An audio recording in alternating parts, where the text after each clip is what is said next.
In this video, I'm fitting these underbody trays provided by Hansshow to my Tesla Model Y. You might know them as skid plates, aero shields, or underbody shields. I'll show you how to fit them and explain why you might want to consider them. These shields fit all Model 3s and Model Ys, both the legacy models and the new Highland and Juniper versions, and they simply replace the existing plastic aero shields. So let's look at these skid plates in detail. This is the front motor one, and these are made of 0.1 inch or 2.5mm 5052 aluminium magnesium alloy. As you can see, there's ridges punched into it to give it strength, vent holes, we've got some arrows there for the direction, and then up here it says TSL1 and AT is stamped in there. The corners did get bent in transit, but being aluminium, it's easy enough to bend back. And yeah, it's a nice solid plate. And this front plate includes the fixings there, which are just some bolts. And the rear motor one is made of the same material. We've also got an access panel there to get to your oil filter. And the mounting kit with these includes some bolts and a couple of captive nuts there. And they're pretty light as well. I have tried to weigh them, and the front panel is 3.2 kilograms and the rear panel is just under 3 kilograms. So I'm sure many of you are wondering, why do you need to consider fitting skid plates to your Tesla? Well, let me get this vehicle up on the lift and I'll show you why. And also, this is a rear-wheel drive Tesla, so I've only got a motor at the back. So I'll also show you why I'm fitting a skid plate on the front. So I've got my car up on the lift here.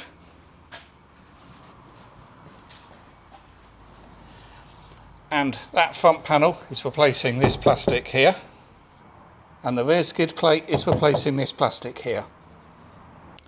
So it's not the battery pack itself you're protecting, because that's strong enough. It's the coolant lines, connectors and wiring on either end of the battery, and the electric motors, of course.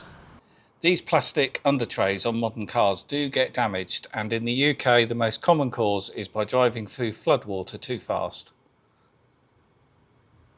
And if you hit an animal on the road, it can make a right mess, as I found. Even though I didn't drive over it, it went over the top of my car.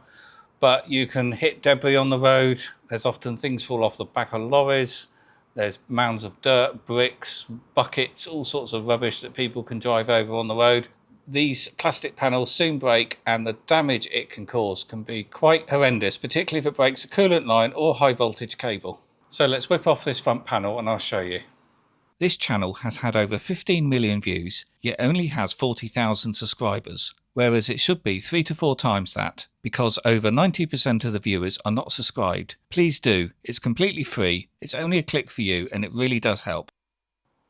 Obviously, replacing these plastic undertrays when you've got a lift is an easy job to do, but I'm sure if you got the car up on a curb on one side, that would give you enough to get underneath at least half of it and undo the bolts. And then you could turn the car around, get the other side up on a raised curb or some blocks, and you could do this without having to jack the vehicle up. It is only some 10mm bolts. And 2 15mm nuts, there and there. And then when you drop the tray down, just be careful because it's full of dirt, and you've got these 2 little hooks on the back end of it. So with that removed, we can now see why it's important to protect the underside of your car. And even though I don't have an electric motor here, because this is a rear-wheel drive vehicle, there's still all that there, which is vulnerable. And you've got these coolant lines and high voltage cables here. And there is a case where someone hit some debris on the road and it broke through that plastic undertray and it cracked this connector on the battery where the coolant goes into the battery pack. And Tesla couldn't replace it. They wanted to change the battery pack because that connector is part of the battery, because it comes in through from the inside of the battery pack. And that's why it's worth protecting this lot. But in that case where one of these coolant connectors were broken, they ended up taking the car to another garage where they took the battery apart and replaced that connector inside. And that saved replacing the battery. But it was still an expensive job, of course. But in my case, I don't have that much under here because I don't have a front motor, but it's still worth doing to protect the front of the battery pack here. So while I'm under here, I might as well show you underneath here. We're looking at the underside of the heat pump and the octavalve. And because I own this car, i.e. it's not financed, I'm not handing it back to anyone, I think it's worthwhile protecting the underside of the car because I'm keeping this one for a very long time. So now we can compare the original Tesla plastic under tray to the new metal one. So we've got two mounting points in the middle there, the raised sections there, that one in the middle, that's the same, 4 mounting holes along the top. But I did think these corners were meant to be rolled over because they both look the same. But I've now realised this has clearly got damaged in transit, so I'm going to have to flatten those out. Being aluminium, it's very easy to straighten the panel out with a pair of pliers. Before I put the new under tray on, you do have to remove 2 additional bolts. That's this one there and this one there, because those wings which were bent up are going to use those fixings.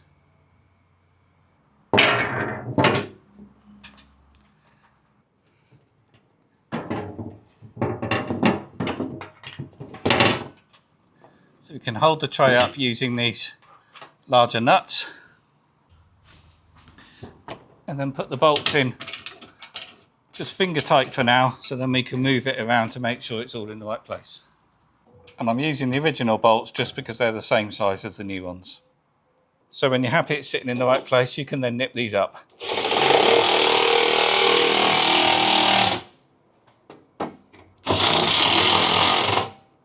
And do up the 2 15mm nuts. And being aluminium, the tray will bend around the mounting lugs when you do the bolts up, but it does make a nice finish. And that is a nice solid under tray. So I do have 1 bolt left, and it's this central hole here. But I'm not going to worry about that because it is so close to these others. You don't really need a mounting there. I'm not sure what's on the other side of that, but I'm not going to take it all down now just to get that one back in.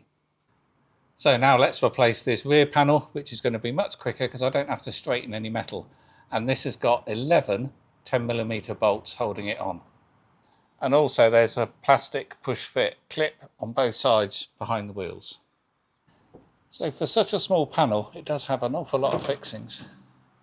And at the rear of the panel, you've got these 2 hooks, which hook under this bit of plastic trim. And it has these 2 little clips as well on either end along the front. And they're just pushing into that hole there and that hole there.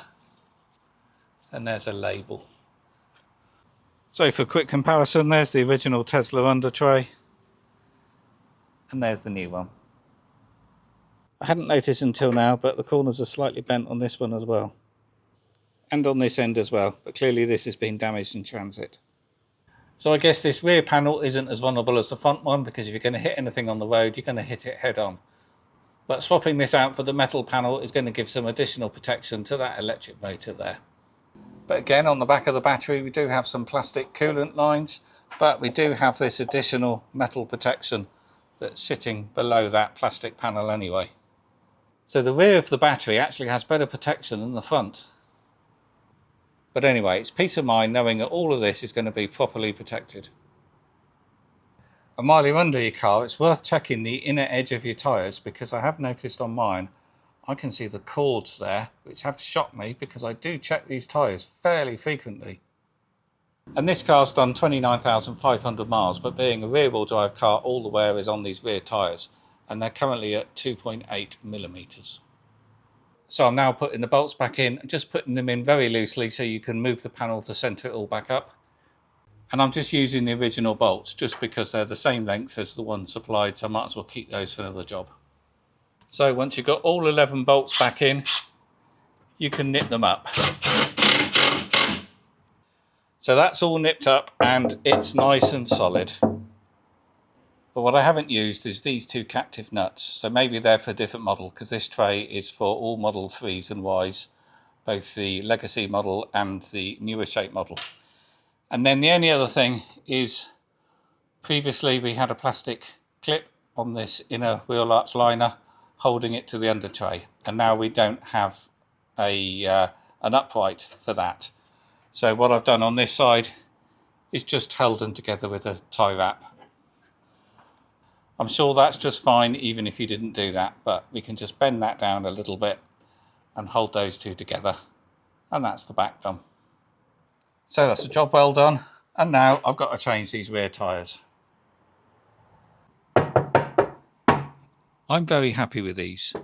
They're easy to fit, and even if you can't lift your car, you should be able to fit them if you can get one side up on a curb or verge. They give you peace of mind because I've seen so many examples of plastic under tray damage online, and it's not just a Tesla thing, it happens to all vehicles. The links to these at Hansshow are in the video description, including a discount code. I hope you found this video useful, and I'll see you on the next one.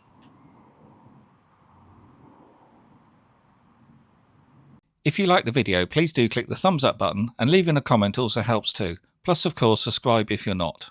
If the video saved you time or money, a little support via Ko-fi or the Super Thanks button would mean a lot. There's over 1,300 videos on the channel, so have a browse, use the search, and have a look at the playlists. And here's 2 videos you may want to check out.